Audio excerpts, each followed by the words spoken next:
Hi, this is Pearson Edexcel Functional Skills Maths Level 2. We got past paper 2 here and we're going to start on the non-calculator section. Okay, so section A, question 1. Here are the times in seconds 5 athletes took to finish a 100-metre race. And we've got the 5 times here. Find the median. Okay, well, for the median, we want the middle number, okay? But that doesn't mean just, this one's in the middle. It means the middle number in order, so in ascending order or descending, but we tend to do it in ascending order. So I'm going to start off by actually putting these in ascending order. You don't have to, but I just think it makes life a lot easier. So what's the smallest number? Well, these 11. This starts with 10. We've got 10.94. That's bigger. This is smaller, 10.91. Yeah, so 10.91 is the smallest. Then we've got, this one also starts with 10. All the others start with 11, so 10.94. Now the 11s, we've got 11.05, 11.12, 11.12, so 11.05 comes next. And then these two are both the same. In fact, it's always good practice as we use them, cross them off, then we don't double count. So we're left with the two 11.12s. Right, so for the median, best way to do it is eliminate the smallest and the biggest. And we keep doing that until we're left with either 2 in the middle, if we had an even number of numbers, or just 1 in the middle. We've got 1 here, so that is our median. Part B, down here, find the mode. Well, the mode is the number which occurs most. So actually, by having sorted these, it's easier because we can sort of see if there's any numbers grouped together. Well, we've got one of these, one of these, one of these. This number occurs twice, so the mode is going to be 11.12. Okay. In both cases, they're in seconds, but as you see in the answer box, they put seconds, so we just have to put the number in.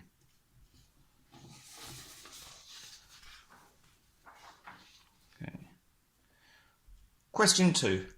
Here is a formula. H equals the square root of a squared minus b squared. All of that in brackets. Find the value of h when a equals 10 and b equals 8. So I'm going to write the formula. But instead of the letters, I'm going to put the numbers in. So instead of a, we can put 10 squared, and instead of b we can put 8 and that's squared. Okay, so each time I'm going to do a new line and I'm just going to do one step in the calculation. Right, so the next thing we're going to have to do, well, we're using our BIDMAS rules here, so we're doing the brackets first, but actually inside the brackets we've then got all of this happening. So we've got some squaring and some subtraction. But the squaring, that's classed as indices, so that's going to come before the subtraction. So we're going to keep the square root sign and then say, right, well, we can keep the brackets. We need the brackets still. 10 squared, well, that means 10 times 10. Well, I know 10 times 10 is 100. And 8 squared, well, that's 8 times 8. I know that is 64. Okay. Right, so we've got another step along the process. Now, well, we're going to need to do 100 minus 64. So I'm going to keep my square root here, but actually I'm going to work this out over here. So I want 100 minus 64. Well, 0 take away 4, I can't do. So I want to borrow from this number, but I've got nothing to borrow from, so we're going to take one from this one. But if I take one from there, that goes down to 0. But we can pass the 1 over here. Now, it's actually over here we wanted it, so this 10 we can reduce down to 9, but the 1 left over we pass over. So now we've got 10 minus 4, which gives us 6, and 9 minus 6, which gives us 3. And 0 minus nothing is nothing, so we've just got 36. So all of this here becomes 36. And we don't need the brackets anymore because it would just be brackets round the 36, and that doesn't mean anything. So we want the square root of 36. Well, that means what number, when you multiply it by itself, gives you 36. Now, if you can't remember that, then a good way to do it is to think, well, I know this is square root, so let me think of my square numbers. Okay, well, the first number is 1 times 1, which is 1. Then we get 2 times 2, which is 4. 3 times 3 is 9. 4 times 4, 16. 5 times 5, 25. 6 times 6, 36. Right, so it must be 6. Because this is 6 times 6 gives us 36.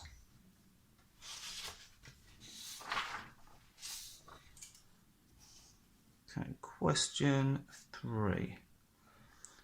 Alex is the manager of a hospital canteen. He reviews the meals the patients choose. On Monday, there were 240 patients in total. 1/3 of these patients chose pasta.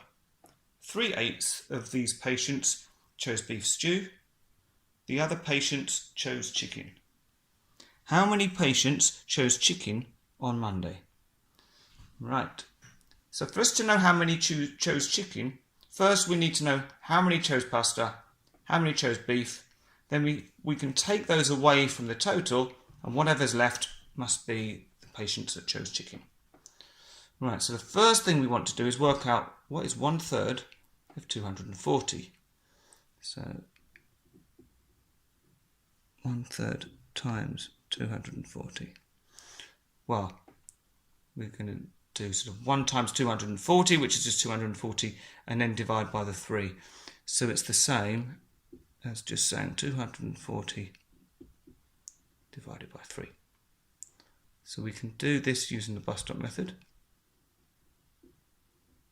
So 3 into 2 doesn't go because 2's smaller than 3. So we can say, what about 3 into 24? We've got 3, 6, 9, 12, 15, 18, 21, 24. So that's 8 times. And how many times is 3 going to 0? 0 times. Okay, so we've got 80 that chose pasta. Now 3/8 of these patients, so it's still talking about the 240, chose beef stew. Right, well we want 3/8. Well, if we work out what 1/8 is, then we can multiply it by 3. So 1/8 is going to need us to do 240 divided by 8. Again, we can do this using the bus stop method. 8 doesn't go into 2, but 8 into 24 goes 8, 16, 24. That's 3 times. And 8 can't go into 0, so that's 0. Okay, so we've got 1/8 is 30. We want 3/8. So we want 3 times 30. Well, 3 times 3 is 9, and then we just put the 0 on the end. Okay, so 80 patients chose pasta, 90 chose beef stew. So what we can do is add these together. 80 and 90. Well, if we take 10 off of the 80, it will make us up to 100. I'll just make these arrows so it doesn't look like it's a takeaway sign. So if we take 10 off of the 80, our 90 goes up to 100, and then we're left with 70. So we've got 170 patients that chose either pasta or beef stew.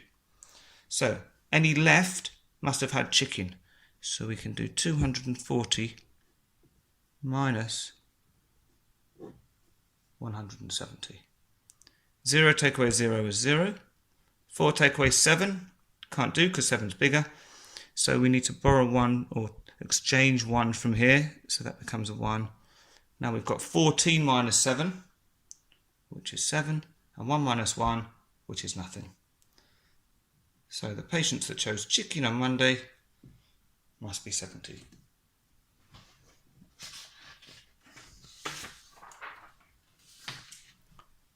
And question 4. Roberto paints advertising boards. Each board is in the shape of a triangular prism. So in other words, you've got a triangle one end and the shape stays in that triangle shape all the way through. And we've got the measurements on here and they're all in millimetres. And then we're told, let's move this up so we can see it, that's it. 1 litre of paint covers 10 metres squared. Roberto has 2 litres of paint. Roberto has 3 advertising boards to cover with paint. So 3 exactly the same as this. He needs to cover all 5 faces of the triangular prism with paint. So the 5 faces, we've got this rectangle on top, another rectangle on the other side, rectangle at the bottom, and then the 2 triangles at either end. Gives us 5. The area of each triangular face, so the 2 ends, is 0.12 metres squared. Will 2 litres of paint be enough to cover the 3 advertising boards? You must show all your working. Okay, first thing to notice is that these measurements are all in metres. Well, metres squared really, but the key bit here is the fact that they're not the same units as what we've got here. Now, whenever we've got a question like this, we need to get everything into the same units. And it's always good, I say always, most of the times definitely, to do the conversions at the beginning of the question. Okay, so what I'm going to do is I'm going to try and turn these millimetres into metres. Okay, so let's start with this 500 millimetres. Well, I know that there are 10 millimetres in 1 centimetre. So if I've got 500 millimetres, if I divide that by 10, or in other words, you can just take a 0 off, that's going to give me the number of centimetres. Now I also know that there are 100 centimetres in 1 metre. So if I want to turn this into metres, I need to divide it by 100. Well, 50 divided by 100. Well, when we're dividing by 10, it was easy. We just had a 0 to take off. We're dividing by 100, so we've got 2 zeros. Well, we can take 1 0 off. We've got no more zeros to take off, so instead we have to move the imaginary or invisible decimal point over one place. So we end up with 0.5 metres. I'll write that under there. Now this length is also 500 millimetres, so we can show that that's going to be the same. Now we've got 4,000 millimetres. So we've got 4,000. Now remember, to turn it into centimetres, first we divided it by 10, so we took off 1 0. Then to turn it from centimetres to metres, we needed to take off 2 more zeros, or divide it by 100. So this is actually going to be 4 metres. And our 600 millimetres, well, again, we divided it by 10 to get it into centimetres. Take off a 0. And then to get it into metres, we need to divide by 100. So you can think of it as crossing off a 0, or think of it as we move the decimal point twice. So this is going to be 0.6 metres. Right, so we've got our measurements in metres. Now, if we're going to cover these with paint, we've got to work out what the area is of each of these sides, so we know how much paint we need. Well, if we do, let's start with these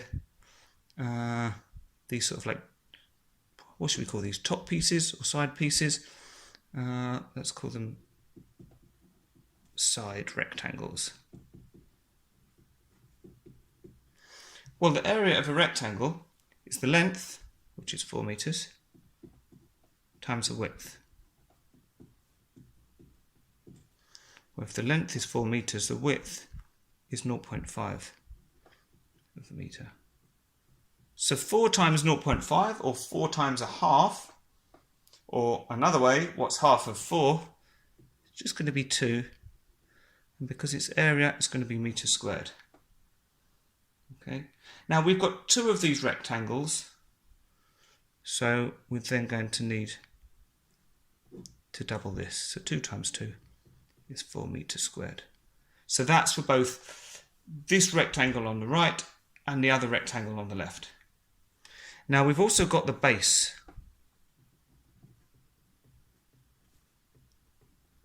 The base rectangle. Well, the length of that's 4 meters, the same as these ones. So we're looking at this one here. So it's still 4 meters. The width of this is 0.6 meters. So 4 times 0.6. Well, what we can do is we can ignore the decimal point to start with. Do 4 times 6, which is 24. And then put the decimal point back in. So 2.4 meters squared. Okay, now we need the area of the triangles, but they've given us those 2 here. So we can say total area, well, it's going to be 4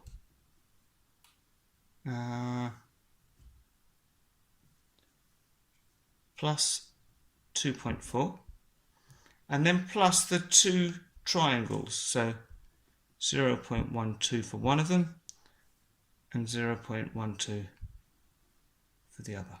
And we're going to add these all together. So this was the sides, this was the base, and these 2 are the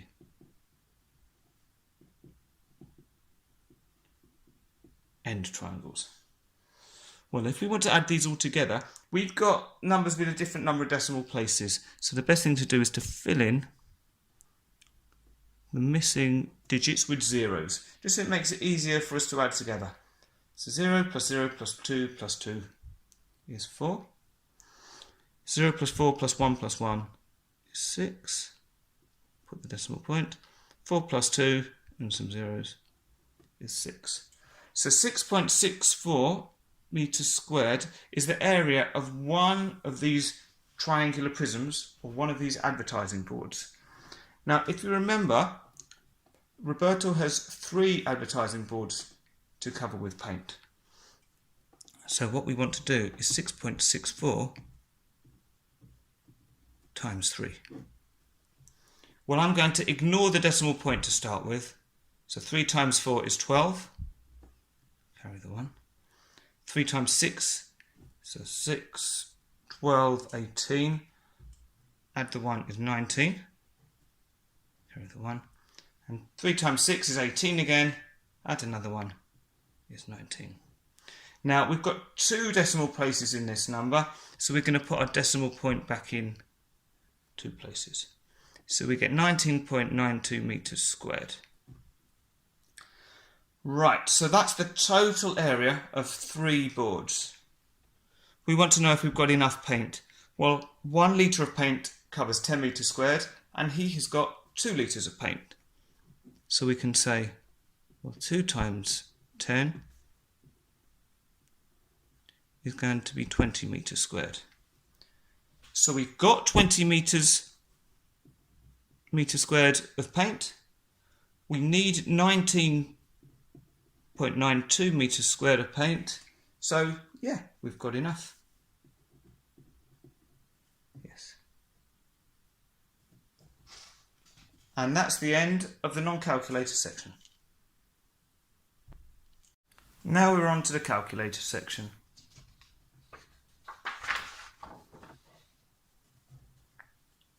So, section B, question 1. Karen needs to buy a new fridge.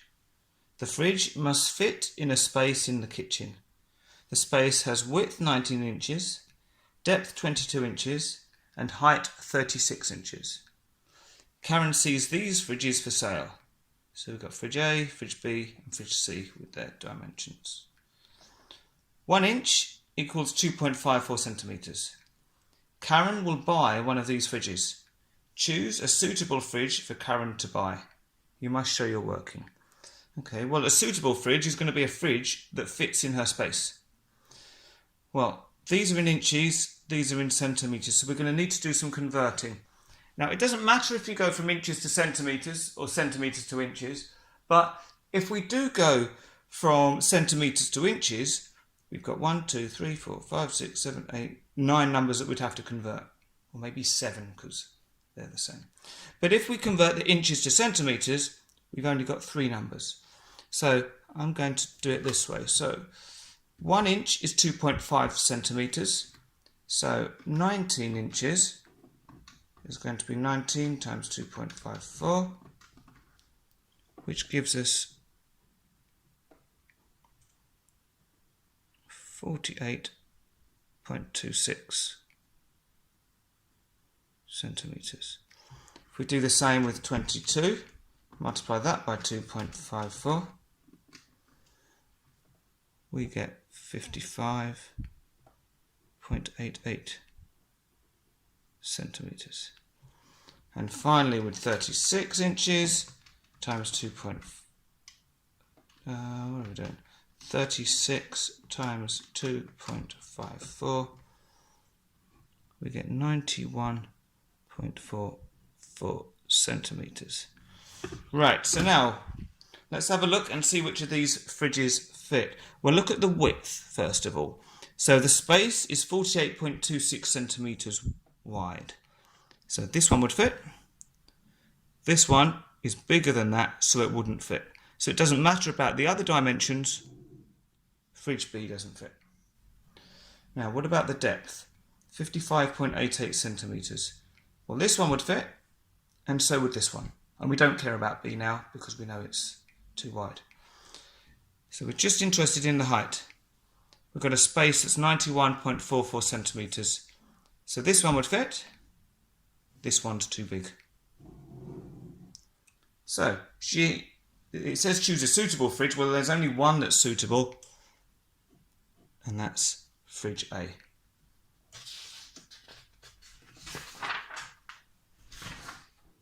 Question 2.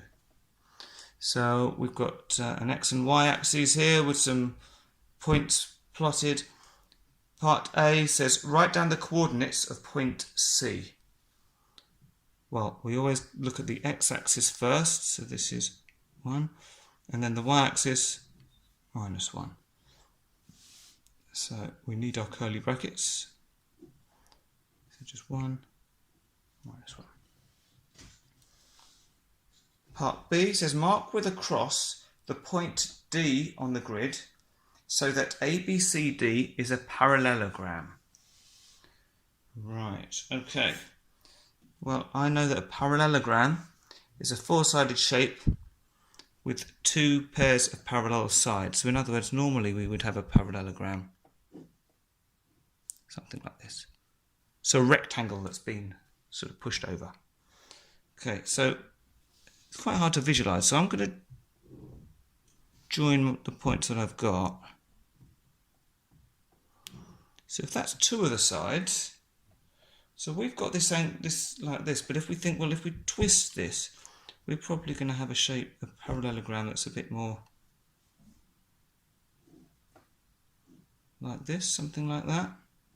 Imagine that these are parallel and these are parallel. So I expect my point's going to be somewhere over here. Now, what we can do, we could measure it. So what have we got? We've got about 4.5 centimetres here. So we want to move this down roughly parallel. So where would 4.5 centimetres be? Somewhere around here. So we want a point that's sort of close-ish. It's sort of close to here. So let's check it out. So what we can say, well, to get from A to C, we're kind of making a triangle. So this shape should be the same as this shape. So we come down 2 squares and across 1, 2, 3. So if we do the same here, down 2 and across 1, 2, 3, we do in fact get to that point. So you can do it either way. As I say, moving the ruler down is an approximate way, but it just gives me a good idea of roughly where it is. Or actually, my ruler happens to be that perfect width. So I could say, I knew that was 4.5 centimetres. There you go. If I line it up, it does get me to that point.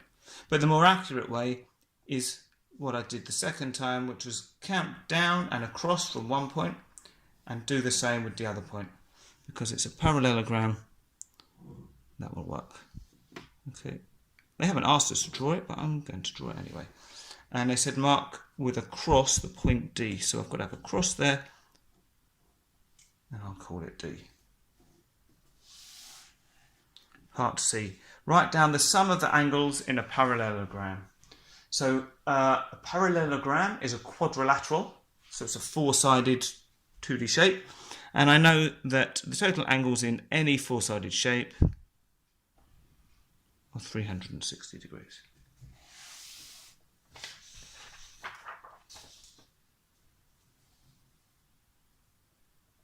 Question 3. Carla is the director of a building company.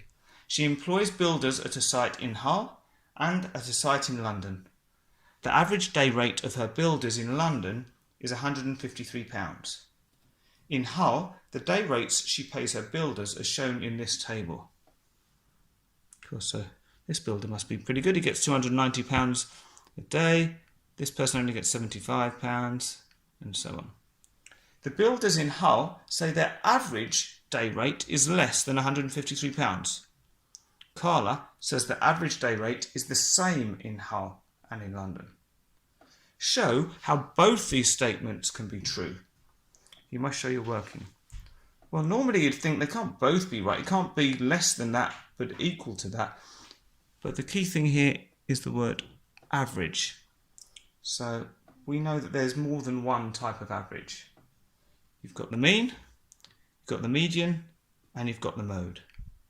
Well, the mode is the number that occurs most often. Well, none of these numbers repeat, so they're all the mode. So the mode's not going to help us. But we can work out the median and mean and see what answers they give us. So let's start off by working out the median. So the median is the middle number once they've been sorted into order. So let's sort these in order. What's the smallest number we've got? 75. Then we've got 84. So I'll mark them off as I go. Then 89 looks the next smallest. And I try to leave space so that if I do miss one out, I'll make a mistake, I can squeeze it in somewhere. What's next smallest after 89? 200. It's going to be 115. Then 120. Then 290. And finally 298. So for the median, we'll cross off the smallest and the largest. Keep going.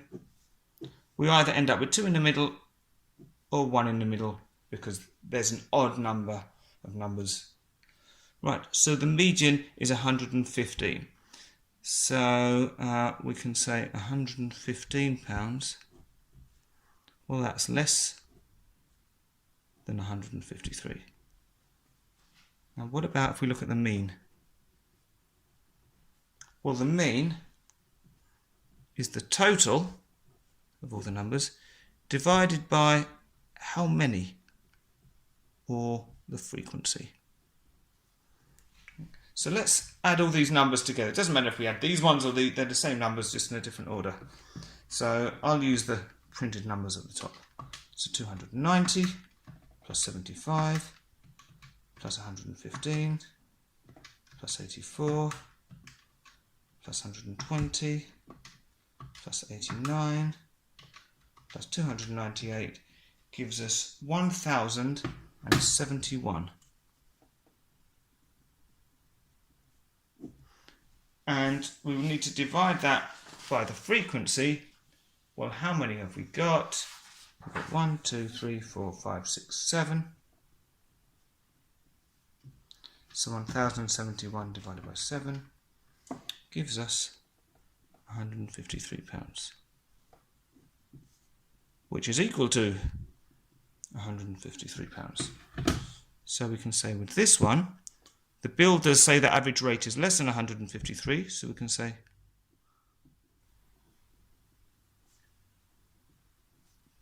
builders are true or correct, and this one,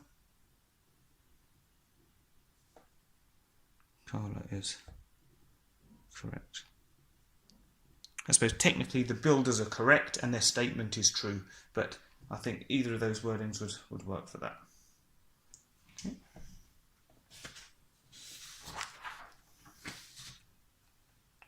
Question 4. Last year, 123 students left a college with a pass in English. This year, 27 more students than last year left the college with a pass in English. The college says the number of students leaving college with a pass in English has increased by 24% from last year. Okay, is the college correct? Show why you think this. Well, to work this out, you can do it in two ways. So the first way I'll do it is say, well, we know the change, so the increase in students is 27. And that's an increase from 123. So if we multiply that by 100, we get that as a percentage. So 27 divided by 123 times 100, and we get 21.95, or let's round this to the nearest whole number, so we'll round the 9 up to make it 22%. Well, that's less than 24%. So is the college correct? No. Incorrect.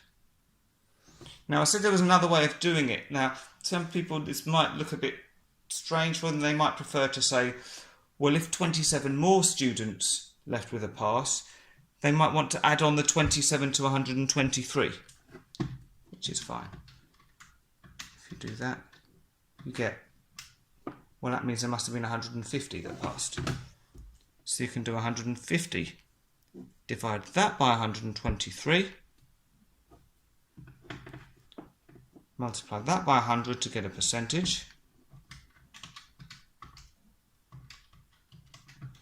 and we get, well, the new value is 121.95, or rounded up, is 122% of the original, which is the same as saying 22% more.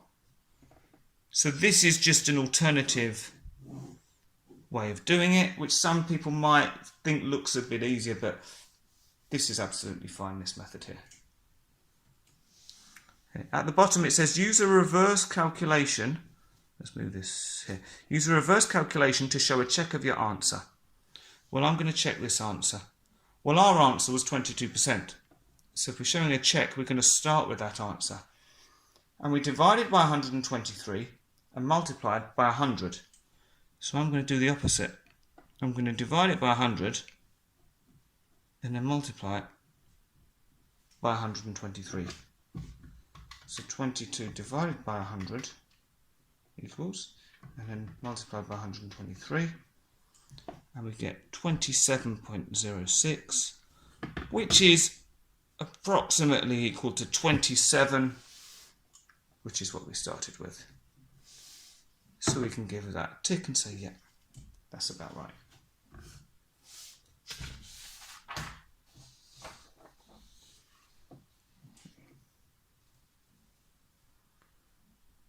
Question 5. Tim did a survey at a large shopping centre. He asked 400 visitors to the centre to choose the main reason for their visit. The reasons were shops, free parking, food court, and location. Complete the two-way table. And the two-way table is all the way down here. I think they've given us some space to work it out, but we shouldn't need that. Right, so with a two-way table, the best way to start is look for a column or a row that's only got one value missing. For example, the totals. So if we know there's 400 in total, and 227 of them are female, well, if we take off the 227, we're left with 173. That must be male. Okay. Okay, let's find another row or column with only one number missing. Well, here we got 21 people said 21 males said location and 23 females said location. So add them together, we got 44. Right. 38 females said they liked free parking. In total there were 62. So if we do 62 take away 38, that means that 24 of those must have been male. Now we haven't got any more columns we can work at, so we've got to kind of look at the rows instead. Well, of all of the male, there are 173 males in total. 24 said free parking, 40 said food court, 21 said location. So shops must be the missing number. So we could add these all up and take them off of the 173, or we can just take one off at a time. So we can say 173, take away the locations, take away food court, take away free parking. That means that 88 of them said shops. Okay. Now I'm going to work on a column again. For me, the columns are easier to work out because we've got fewer numbers in them. So 198 minus 88 gives us 110 females. Now back to food court, we're going to have to use a row again. Let's do the females first. So there's 227. Let's move this up so we can see the calculator. So we've got 227 in total. Take off the 23 that said location. Take off the 38 that said free parking. And take off the 110 that said shops. That leaves us with 56 that said food court. And if we add the 56 to the 40, we get a total of 96. And if we want to make sure that we've done this right, if we add up the 198, so adding up all the totals here, and the 62, and the 96, and the 44, it should give us 400, which it does. Okay, then we've got 5B. So for 5B, what I'm going to do, I think we're going to need our table. So let's keep our table up there and have the question below it. From the people taking part in the survey, one person is chosen at random to get a prize. Find the probability a female who chose location gets the prize. Well, so this is a probability question. So we're going to write our answer as a fraction. And it's always nice to think of the denominator first. So how many people have we got in total here? Well, we've got 400. So it's going to be out of 400. And the people we're interested in are females who chose location. So it's going to be 23 out of 400.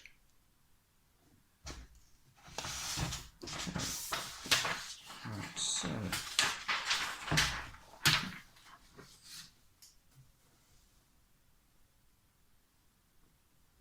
question 6. Wahab sells cars. The table shows information about the number of cars he sold each week for the last 26 weeks.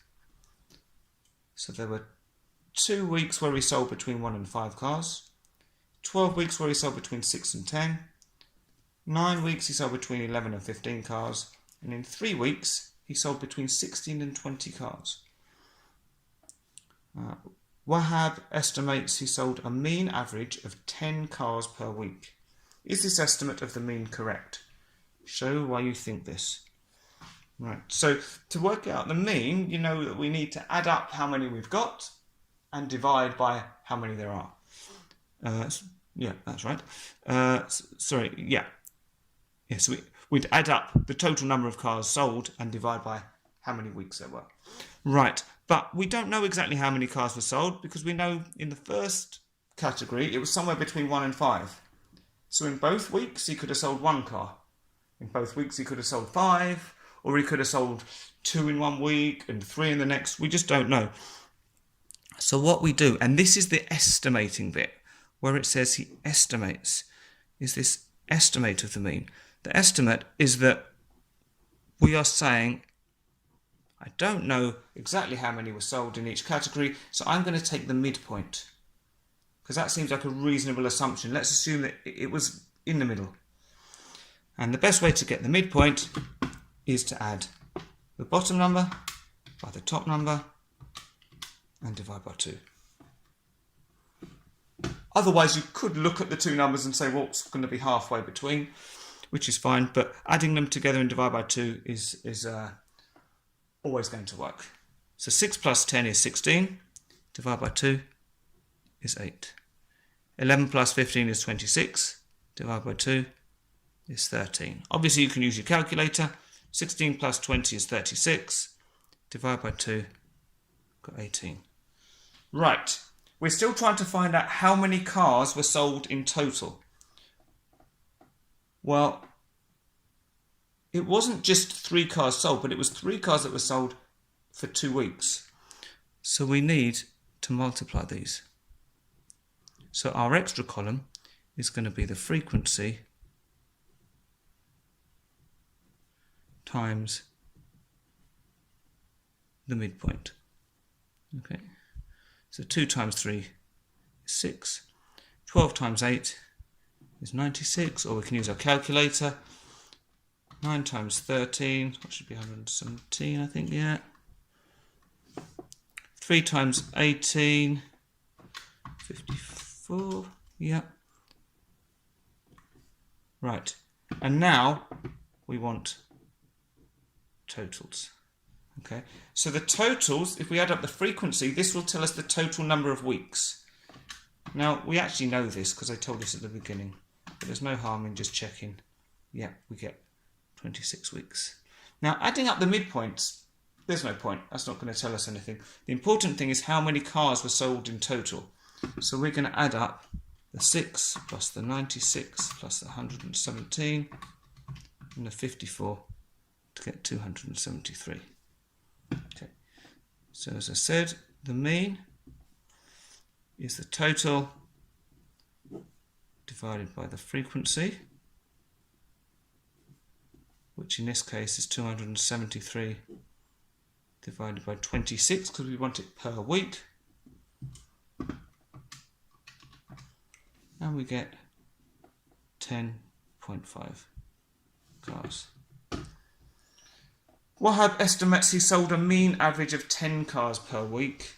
Is this estimate of the mean correct? Well, it's close, but really because it's 0.5 we'd round it up to 11, so I'm just going to say it's not equal to 10, so no, incorrect. Okay, you might think I'm being a bit mean, but it's not the same. Question 7. The front elevation and the side elevation of a cuboid are drawn on the grid below. So we've got a cuboid, so like a 3D cube, a 3D rectangle.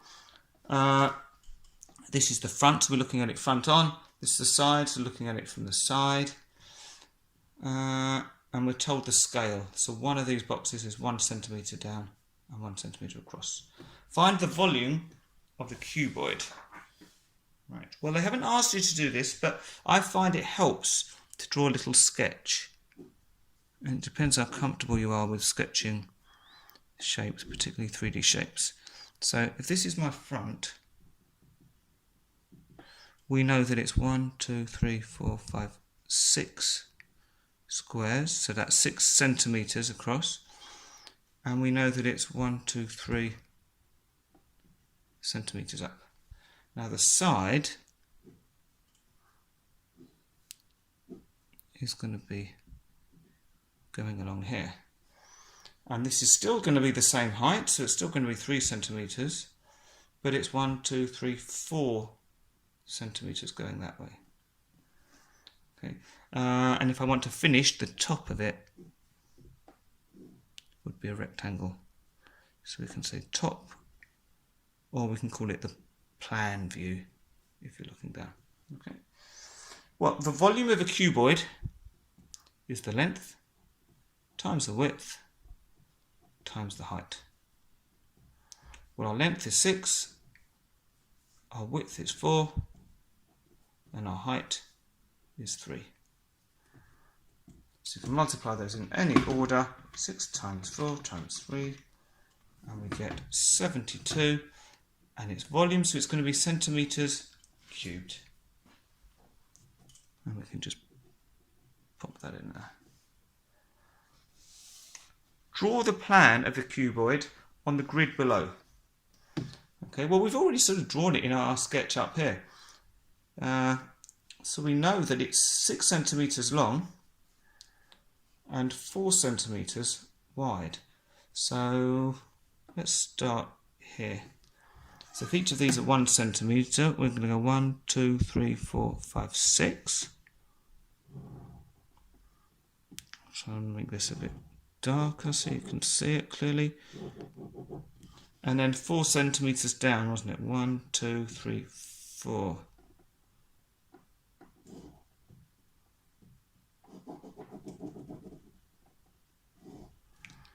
Okay, and it's going to be the same on this side, so 4 centimetres down. 1, 2, 3, 4. And then we can just join up the last side. Make this a bit darker.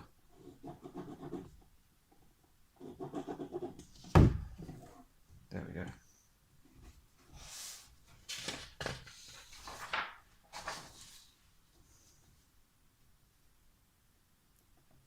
Question 8. Mina runs a football club.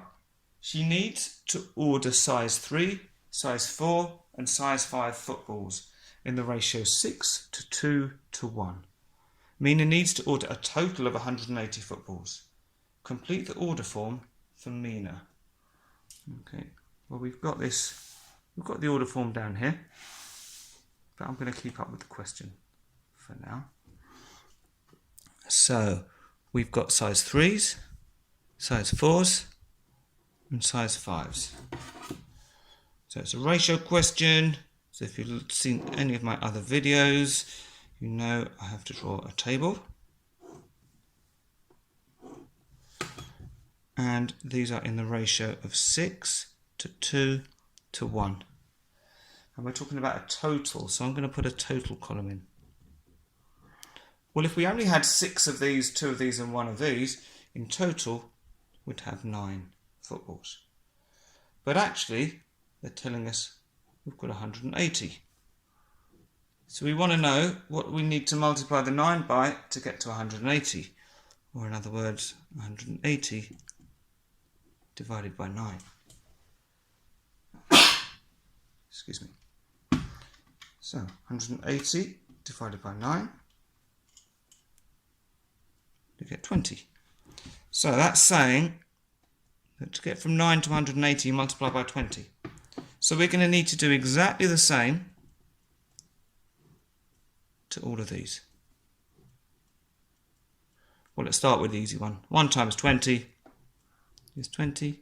2 times 20, well, 40. You can use a calculator. Or 6 times 20 is 120. And the nice thing with this is we can check 120 plus 40 is 160, plus 20 is 180. So that all works nicely for us. So then we just have to fill in the order form at the bottom. So we had 120 for size 3s, 40 for size 4s, and 20 for size 5. So I'm just copying those from here.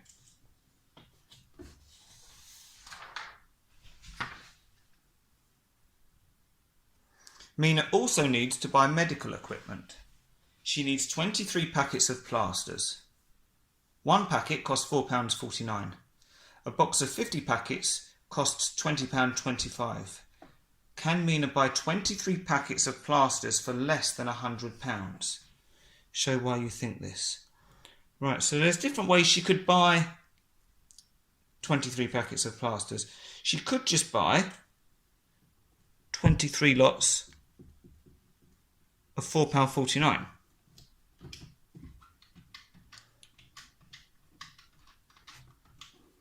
But that's going to be £103.27.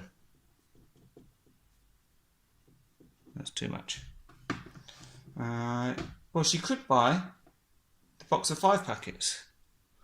Well, to get 23 packets, you might think, oh, well, she's going to have to buy 5 packets of that. So you could say, all right, we'll do 5 times £20.25.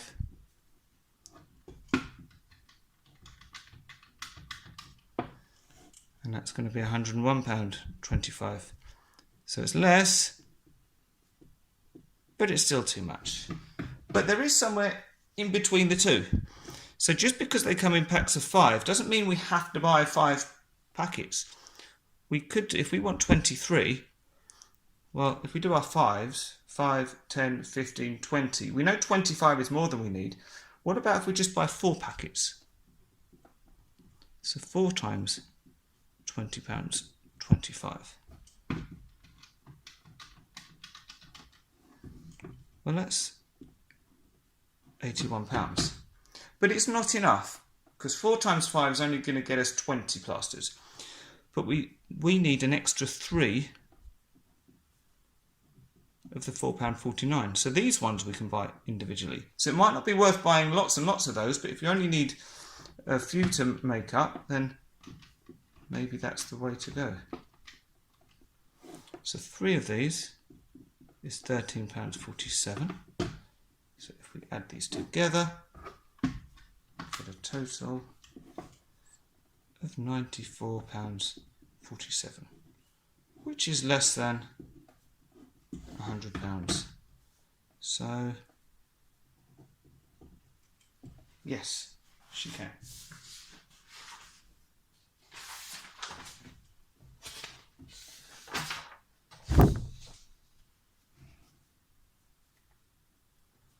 Question 9. ABC, these corners, is a triangle. ACD is a straight line. Work out the value of x. Right, so we want this angle here. Well, we can do this in 2 steps. If we knew what this angle was, we could work out x. So we can say, well, I know the angles in a triangle add up to 180 degrees. So if we add these two together, 58 and 63, we get 121 degrees. So if we want to know this angle, it's going to be 180 minus 121. Actually, let's put that in our memory. So then we can say 180 take away recall memory is 59 degrees. Now I also know that the angles in a straight line also add up to 180 degrees. So if we do 180, take away this 59,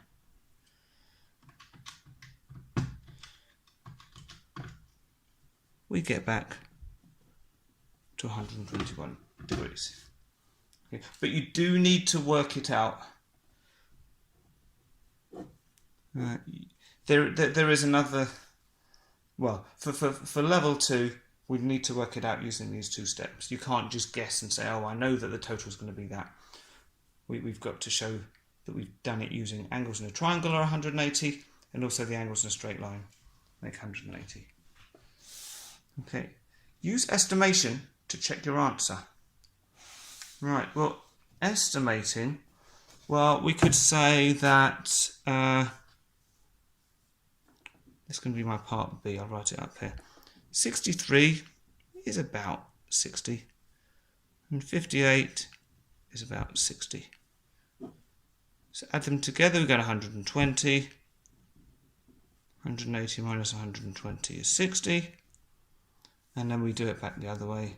180 minus 60 gives us 120, which is approximately equal to 121 degrees. So that's okay. That's all they're after for the check.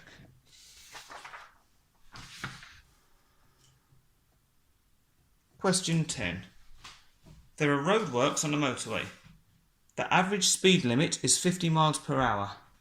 a car travels a distance of 18 miles in 24 minutes. Is the average speed of the car less than 50 miles per hour? Right. Okay, so what do we want to say?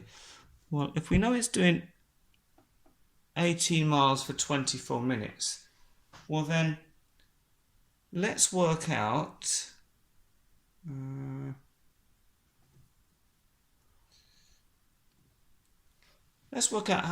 how far or how long it takes it to drive 1 mile. Okay, so if we take the 24 minutes, divide it by 18, then we're saying for just 1 mile, it's going to take 24 divided by 18, 1.333, that's recurring, and that's minutes for 1 mile. Okay. So if we multiply this by 50, this is going to tell us how many minutes it would take. Because this is saying if we were doing 50 miles in an hour,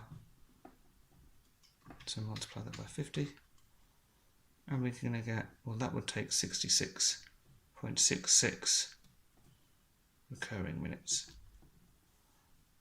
Okay, so this is telling us, well,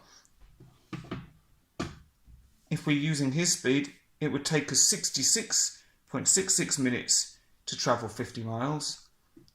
So in 1 hour, so in only 60 minutes, it would travel less than that. Or it must be going slower than that. So we can say that 66.66 recurrent is less than 60. So average speed is less than 50. Slightly different way of thinking of it. You could say, well, let's do the 18 divided by the 24. Do it this way instead. This might be nicer. What they're saying, we're taking the miles and we're dividing it by the minutes. So we're finding out how far it would travel in 1 minute. So 18 divided by 24. Well, that's 0.75 or 3/4 of a mile in 1 minute. Okay. Well, if it's going for 60 minutes for an hour, so multiply that by 60, it would only travel 45 miles. In other words, the speed must be 45 mph, which is less than 50 mph. So is the average speed of the car less than 50 miles per hour? Yes. So you've got two options. I think this is probably the nicer way to do it, having thought of it a bit more now.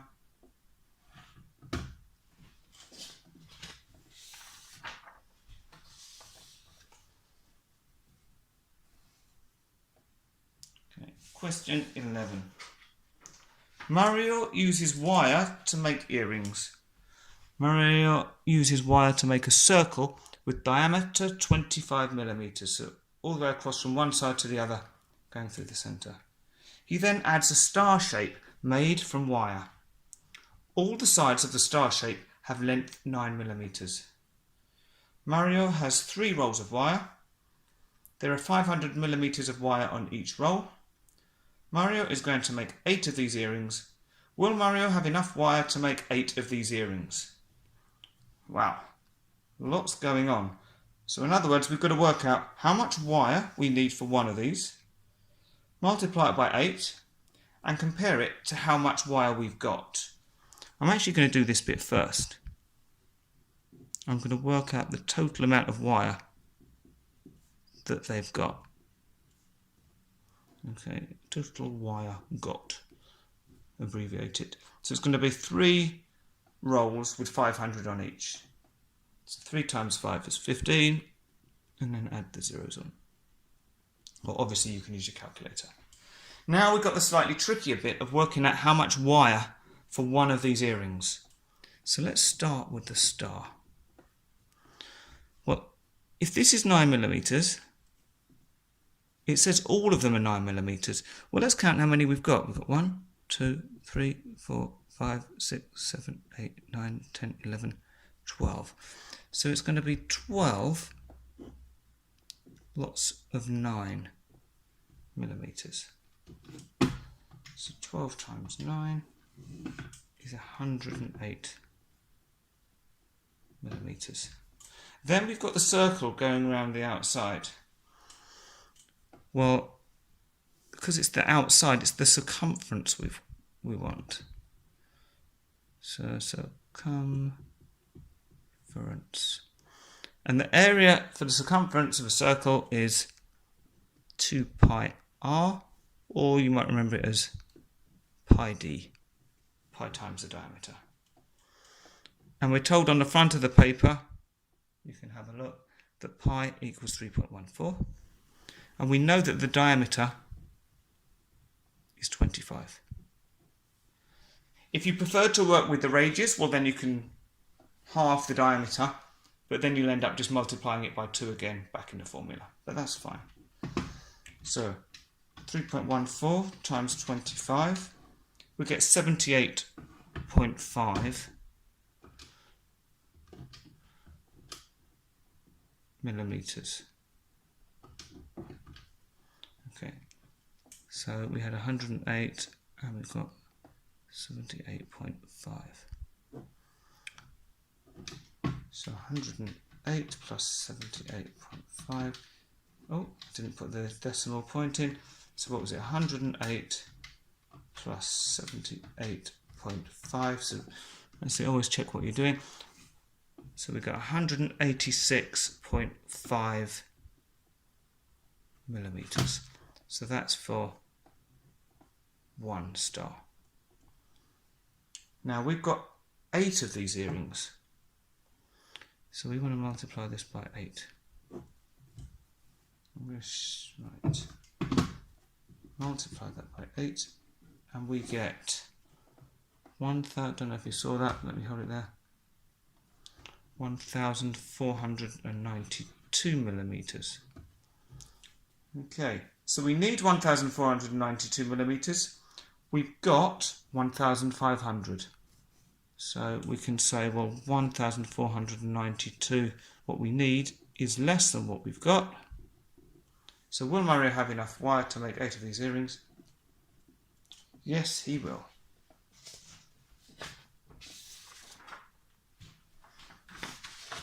And you've got lots of space here for your workings. If you need it, we didn't use too much there. Okay, question 12. This is our last question. Daniel has a blog about how garages buy and sell cars. The scatter diagram gives information about the amount garages pay for one type of car depending on its age.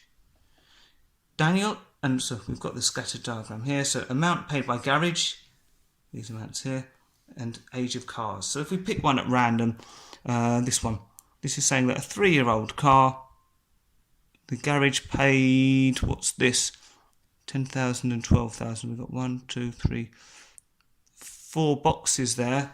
Oh, and it's going up by 2,000. So 2,000 divided by 4, so that's going to be £500 each. And that's halfway up. God, it's making it complicated. So it's probably about £10,750, roughly. I should have picked a nicer one. Let's pick this one here. So this is saying that a 1-year-old car, the garage paid £18,000 for it. Okay, just to explain what's going on there. Daniel is going to use the scatter diagram to estimate the monthly payments for a car the garage is going to sell. Daniel knows garages sell cars for 34% more than they paid. The car is 5 years old and there are 24 equal monthly payments. Work out the cost of one monthly payment. Right, so if we're going to use a scatter diagram to do any sort of estimating, we need to draw a line of best fit. So that's a straight line which goes through the data. It doesn't have to go through any of the points, but if it does, that doesn't matter. We want it to be following the overall pattern of the points with roughly the same amount above and below it. Okay, so that looks reasonable. Now, they said the car is 5 years old, and there are so the 5 years old is the important bit, because we can use this to work out how much the garage would pay for the car. It's actually right there, isn't it? So if we read that across, halfway in between. Okay, so if you remember, what I was saying was we've got 4 boxes there, and we know the gap is 2,000. So if we do 2,000 divided by 4, that's going to tell us what each of those little boxes is worth. So that's going to be £500. And I'll call it halfway between those two lines. So we've got 500, and half of 500 is 250. So let's say that this is £8,750. Now the whole point of this is that it's an estimate, so don't worry if you're not entirely accurate. So long as you've got a reasonable looking line of best fit and you've drawn up from the 5 and across to find the number here using this scale as best as you can. Right, so he's going to pay £8,700, or the garage is going to pay £8,750. But Daniel knows garages sell cars for 34% more than they paid.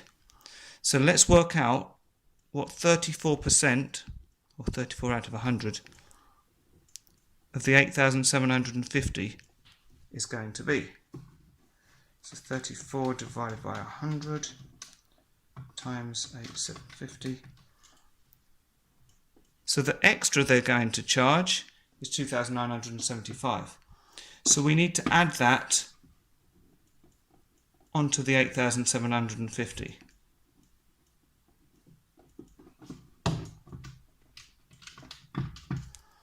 And we get £11,725. Right, so that's how much Daniel's going to have to pay. Okay. However, we want 24 equal monthly payments. So we want 11,725, and we're going to divide that by 24. Don't worry that it's 24 equal monthly payments, it just means he's going to be paying it over 2 years.